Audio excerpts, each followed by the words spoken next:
في الحلقة 95 بعد 100 من سلسلة التعريف بالصحابة غير المشهورين، معنا سلمى بنت صخر بن عامر أم أبي بكر الصديق والدة أبي بكر الصديق رضي الله عنها وأرضاها. سلمى بنت صخر والدة أبي بكر رضي الله عنها أسلمت قديما مع ابنها أبي بكر رضي الله عنه. أسلمت أم أبي بكر وأم عثمان وأم طلحة وأم الزبير وأم عبد الرحمن بن عوف وأم عمار بن ياسر رضي الله عنهم أجمعين. والعجيب أيضا أن أم أبي جهل أيضا أسلمت وصارت من خيار الصحابة رضي الله عنها.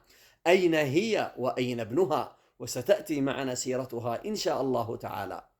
أبوا أبي بكر رضي الله عنهما أسلما، أما أم الخير فأسلمت في أول الإسلام بعد إسلام ابنها، وأما أبو قحافة والد أبي بكر فأسلم عام الفتح، وتوفي أبو بكر رضي الله عنه قبل والديه وورثه أبواه معا رضي الله عنهم أجمعين.